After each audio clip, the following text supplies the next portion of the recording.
Oke, baik. Selamat malam atau selamat pagi, selamat siang kepada Pak Nurweda yang menonton video kita. Di sini kami dari kelompok 3A akan mempresentasikan hasil tugas kelompok kami tentang relatif magnet 2D yang mana pembelajaran tentang akustik kelautan dan laut dalam. Berikut merupakan anggota dari kelompok kami dan selanjutnya visi misi dari Fakultas Kelautan dan Perikanan Universitas Udayana. Dan selanjutnya materi akan disampaikan oleh teman kami. Latar belakang dalam konteks akustik lautan, suara adalah sarana penting untuk memahami lingkungan bawah laut. Suara dapat digunakan untuk mempelajari sifat fisik dan biologis lautan, serta untuk mendeteksi dan melacak objek seperti ikan, kembali laut, atau bahkan bawah permukaan laut. Pengukuran dan analisis suara memainkan peran penting dalam survei kelautan, penelitian lingkungan, dan aplikasi militer. Lalu salah satu aspek penting dalam pemahaman suara dalam air laut adalah perubahan magnitudo suara yang sering dengan jarak. Amplitudo relatif mengacu pada perbedaan amplitudo suara atau kekuatan yang terjadi ketika sinyal suara merambat melalui medium yang berbeda atau pada jarak yang berbeda dari sumber suara. Selanjutnya akan dilanjutkan oleh teman saya.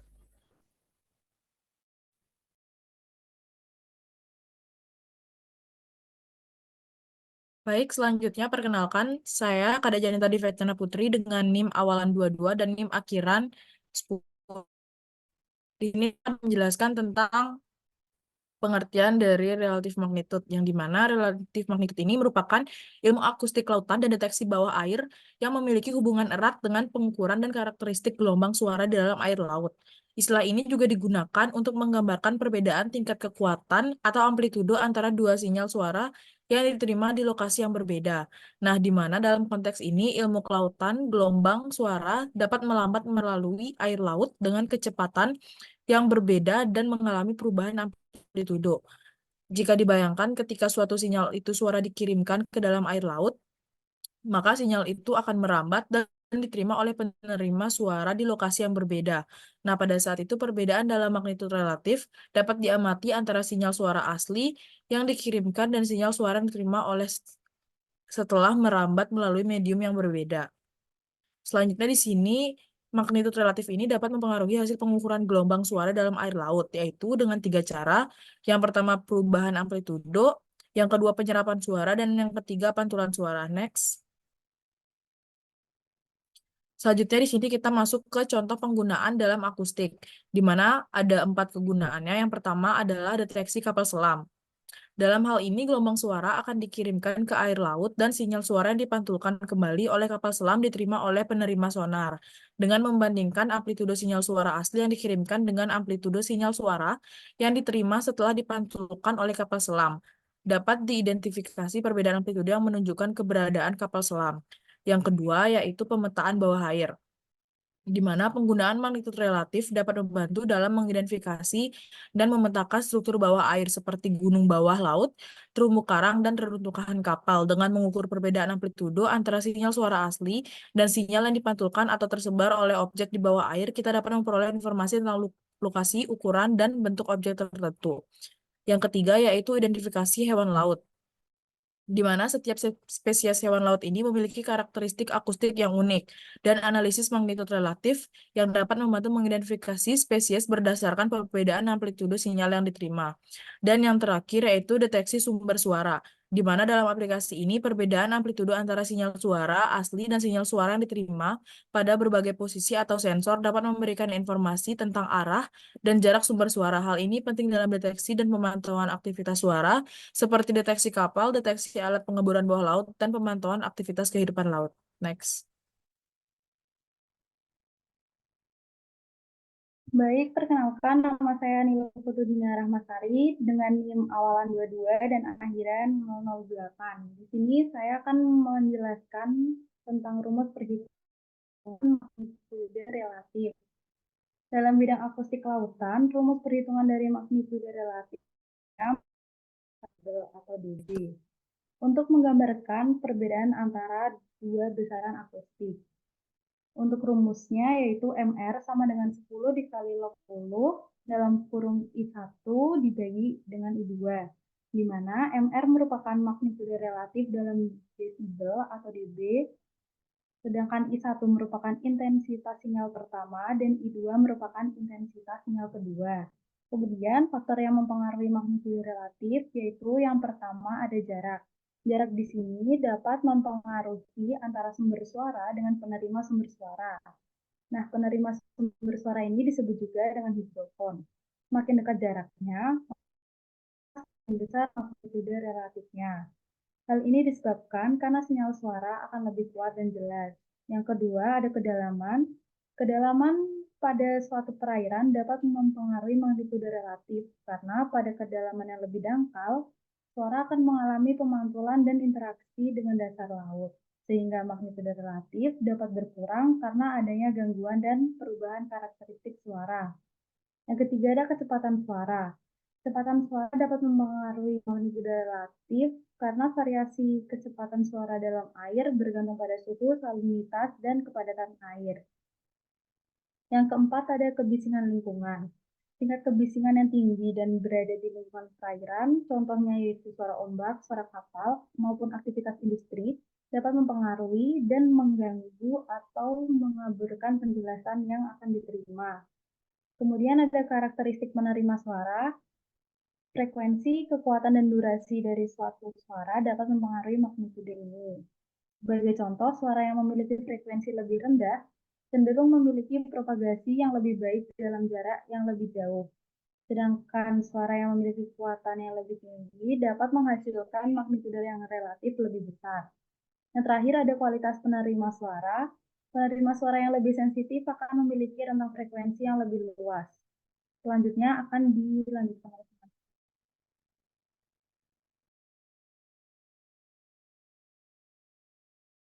Baik, perkenalkan saya Theodora Metaswastivandita dengan NIM awalan 22 dan NIM akhiran 061 akan membawakan tentang pengertian loss transmisi. Transmisi rugi atau dikenal juga sebagai loss transmisi merupakan parameter yang digunakan untuk membandingkan intensitas sinyal dari satu sumber ke sumber lain pada tingkat kekuatan tertentu di dalam rentang tertentu. Bisa di next.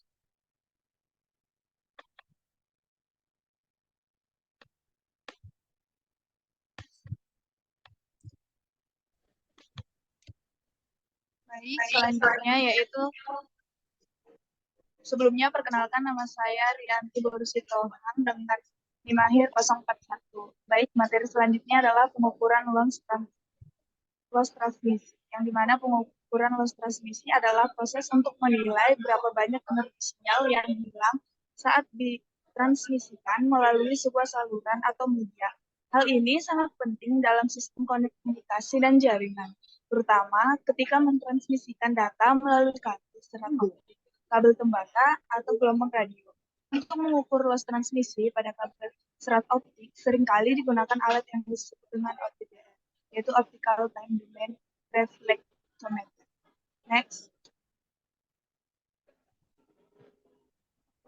Baik, selanjutnya adalah penyebab umum dari loss transmisi, yaitu yang pertama adalah gangguan fisik yang dimana kerusakan pada kabel atau konektor atau peralatan lainnya dapat melemahkan sinyal atau menyebabkan terputus total. Kemudian yang kedua adalah gangguan elektromagnetik, yang dimana interferensi dari perangkat elektronik lain atau medan magnet dapat mengganggu sinyal dan menyebabkan kesalahan.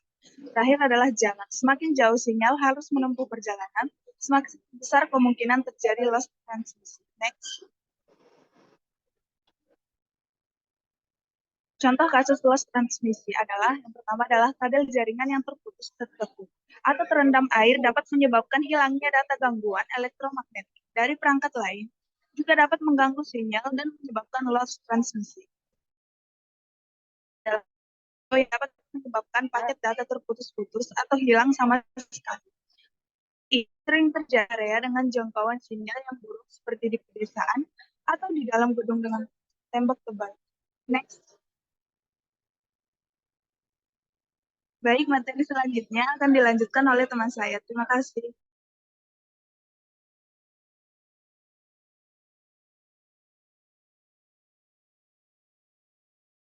Baik, untuk selanjutnya ada faktor penyebab loss transmisi, ada 7 faktor.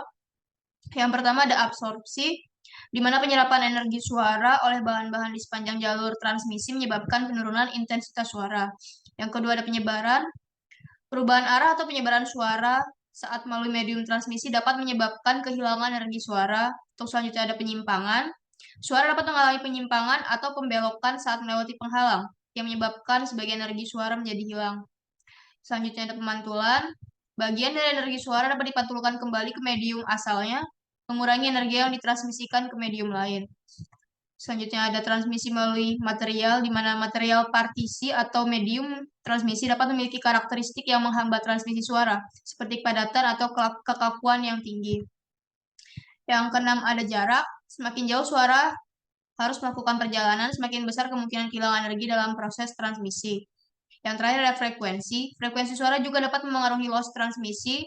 Dengan beberapa frekuensi mungkin lebih mudah diserap atau dipantulkan daripada yang lain. Sekian dari saya. Untuk selanjutnya dapat dilanjutkan oleh rekan saya.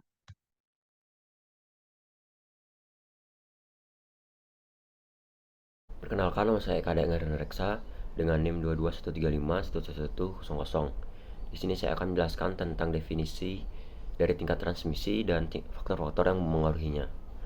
Dan tingkat transmisi dalam konteks akustik atau peramatan suara di dalam keadaan laut ini mengacu pada kemampuan gelombang untuk melewati medium yang biasanya air laut dan mencapai target atau sensor yang dituju.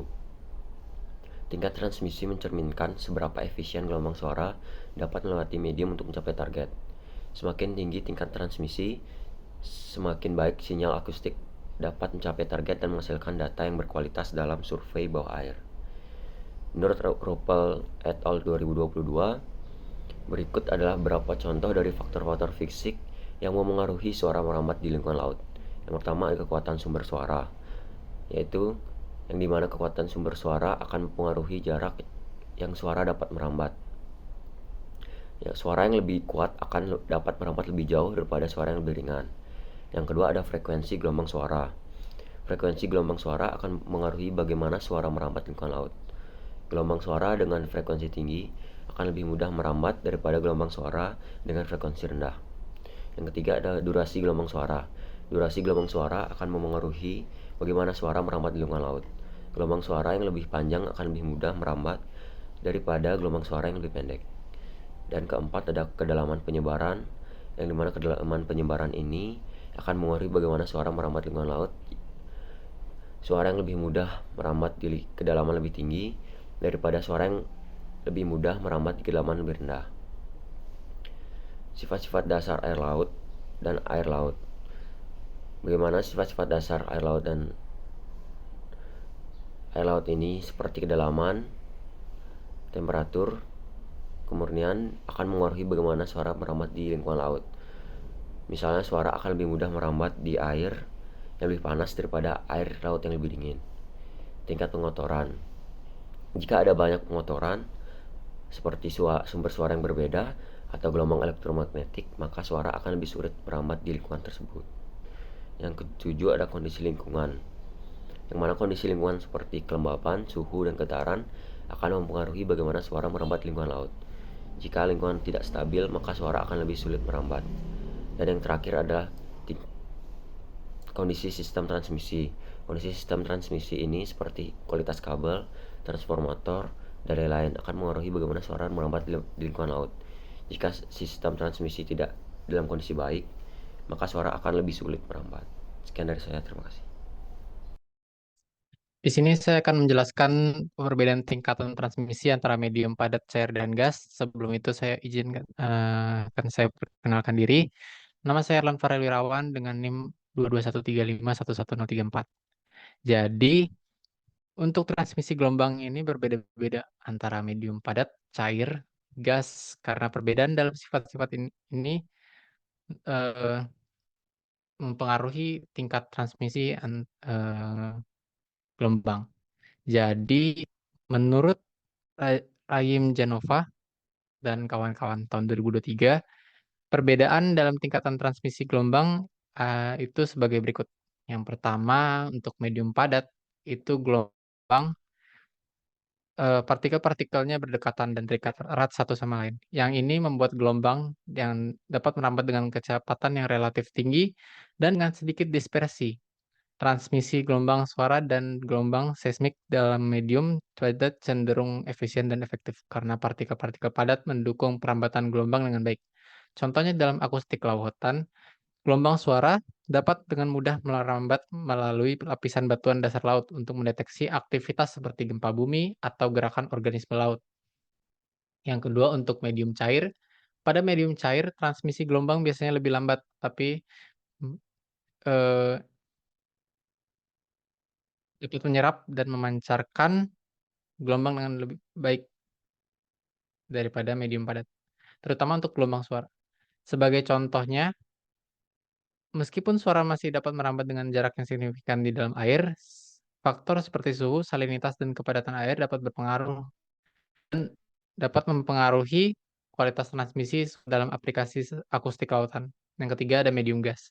Pada medium gas, partikel memiliki jarak yang sangat besar, sehingga kecepatan transmisi gelombang biasanya lebih lambat daripada medium yang lainnya.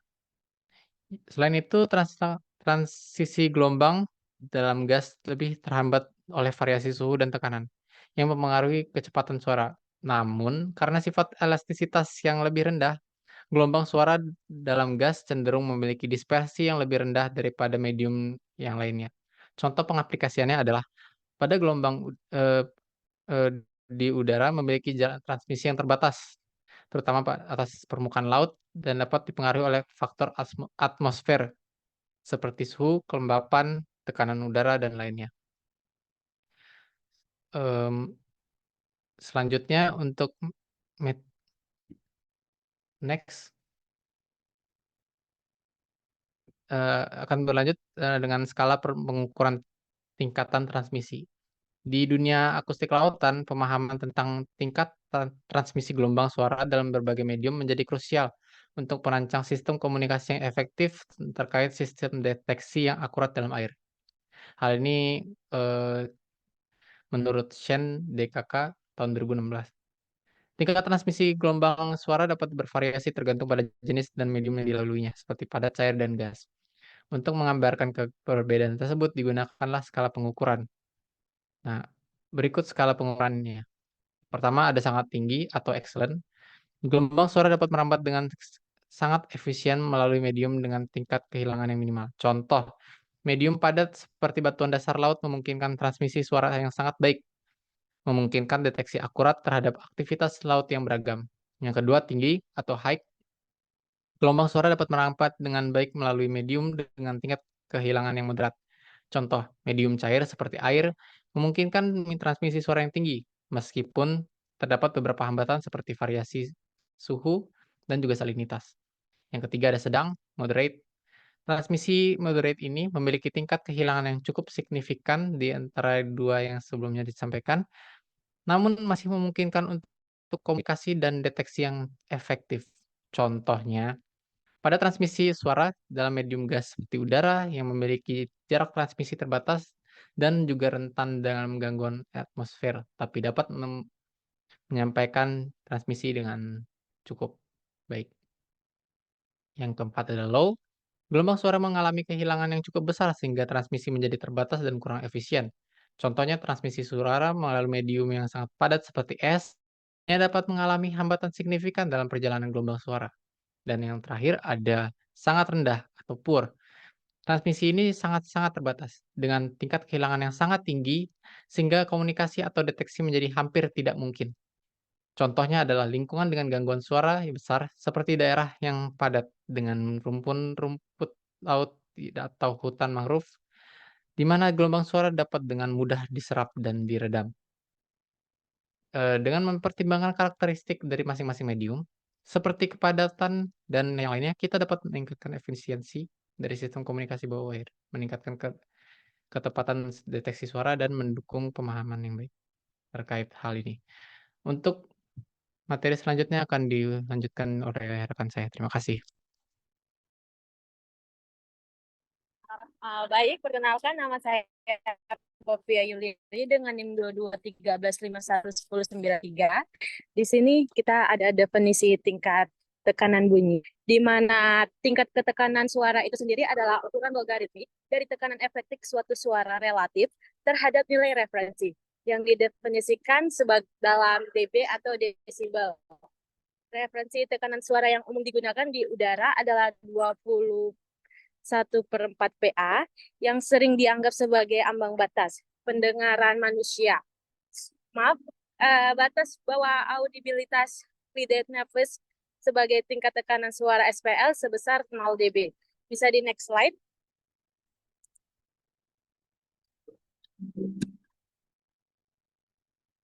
Pengukuran tingkat bunyi di dalam desibel.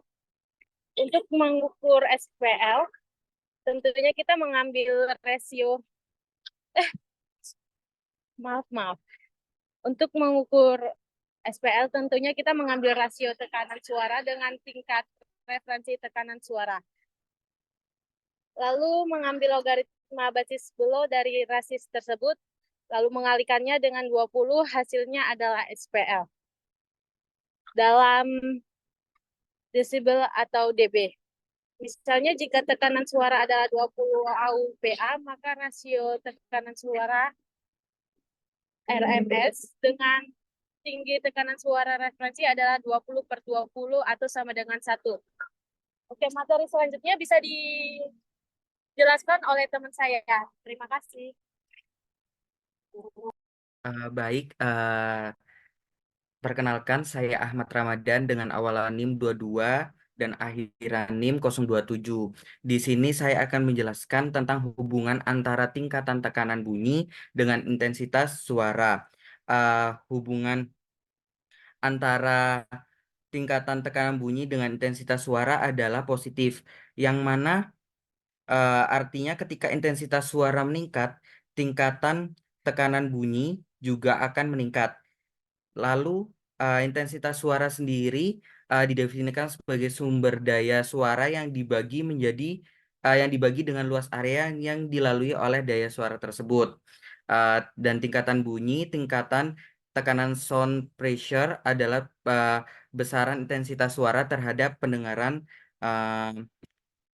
standar ambang pendengaran standar manusia. Dan selanjutnya contoh aplikasi tingkatan tekanan bunyi dalam akustik. Contoh aplikasi tingkatan tekanan bunyi dalam akustik adalah aplikasi Praat. Praat adalah program komputer untuk menganalisis sintesis dan manipulasi bunyi ujaran yang digunakan dalam kajian fonetik akustik. Praat digunakan untuk menganalisis fitur-fitur suprainstrumental seperti frekuensi fundamental, durasi,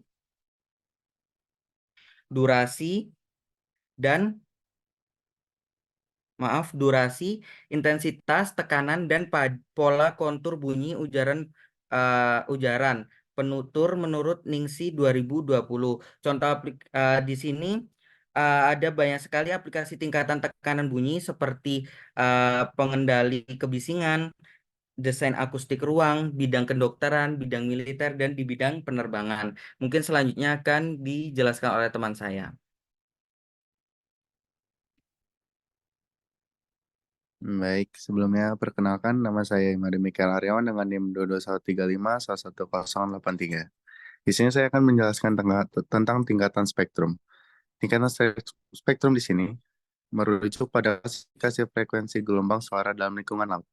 Gelombang suara dalam air memiliki karakteristik yang berbeda dari gelombang suara dalam udara, karena air memiliki kepadatan yang lebih tinggi dan sifat transmisi suara yang unik. Terdapat tingkatan spektrum. Yang pertama, low frequency atau LF, gelombang suara dalam LF. Rentang frekuensi yang umum untuk ditingkatkan ini antara beberapa hertz hingga beberapa hertz. Gelombang suara memiliki kemampuan yang air dan dapat menyebar jauh dengan sedikit tingkatan seperti sonar pemetaan dasar laut, sonar survei, dan komunikasi bawah air. Lalu yang kedua, medium frekuensi atau MF. Tingkatan spektrum MF mencakup gelombang suara dengan frekuensi menengah yang umumnya berkisar antara beberapa kilohertz hingga beberapa puluhan kilohertz. Gelombang suara MF memiliki kemampuan penetrasi yang lebih rendah daripada LF, tetapi dapat memberikan resolusi spasial yang lebih baik.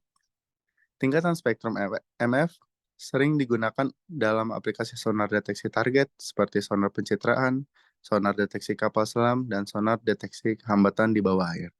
Lalu yang ketiga ada high frequency atau HF. Tingkatan spektrum HF mencakup gelombang suara yang dengan frekuensi tinggi, yang umumnya berkisar antara beberapa puluhan kilohertz hingga beberapa megahertz. Gelombang suara HF memiliki kemampuan penetrasi yang sangat rendah dalam air dan cenderung diserap dengan cepat. Namun, tingkatan spektrum HF memberikan resolusi spasial yang sangat baik dan sering digunakan dalam aplikasi sonar deteksi target yang membutuhkan deteksi yang sangat akurat. Seperti contohnya tuh sonar pencitraan resolusi tinggi, sonar deteksi minggu, dan sensor pencitraan struktur bawah air. Next. Lalu selanjutnya ada proses pembentukan spektrum suara. Di sini ada 6. Yang pertama sumber suara. Suara dihasilkan oleh sumber akustik seperti sonar aktif, alat komunikasi bawah air, atau objek di dalam air yang menghasilkan getaran. Lalu yang kedua penyebaran gelombang suara. Penyebaran gelombang suara itu adalah yang dihasilkan oleh sumber suara lalu akan menyebar melalui medium airnya. Lalu yang ketiga, penyerapan dan penyebaran energi. Gelombang suara akan mengalami penyerapan energi seiring dengan meningkatnya jarak yang ditempuh oleh gelombang tersebut. Lalu yang keempat, pemantulan dan difraksi. Gelombang suara yang mencapai objek atau struktur di dalam air dapat mengalami pemantulan, di mana sebagian energi gelombang dipantulkan kembali ke arah asal. Lalu yang kelima, deteksi dan analisis. Gelombang suara yang mencapai perangkat penerima, seperti hidrofon dalam kasus sonar, akan diubah menjadi sinyal listrik yang dapat dianalisis lebih lanjut. Lalu yang terakhir, visualisasi dan interpretasi spektrum. Visualisasi dan interpretasi spektrum adalah hasil analisis spektral kemudian dapat divisualisasikan dalam bentuk spektrum di mana sumbu X mewakili frekuensi dan sumbu Y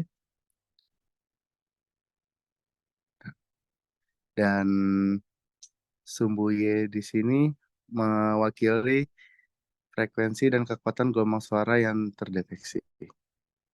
Selanjutnya akan dilanjutkan oleh teman saya.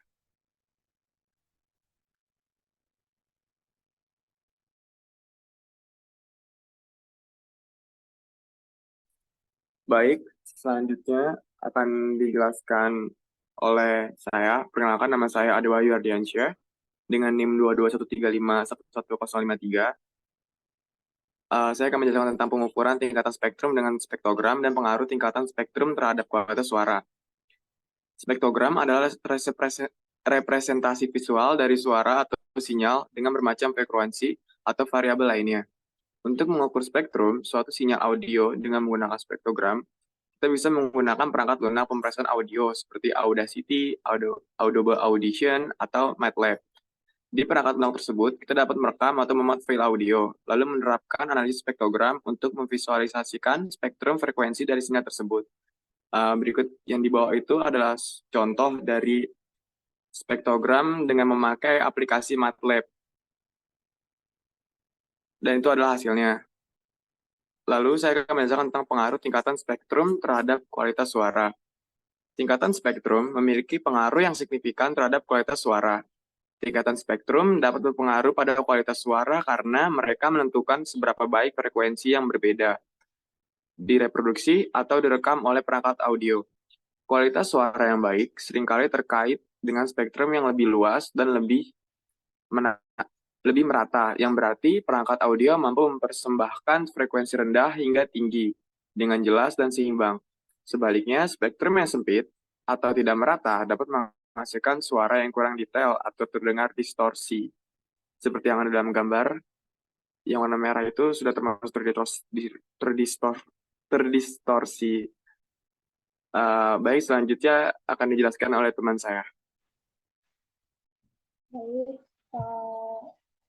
untuk kelompok PKN saya Krisati dengan NIM akhiran 57, saya akan mempresentasikan tentang kesimpulan, di mana kami menyimpulkan dalam 5 poin.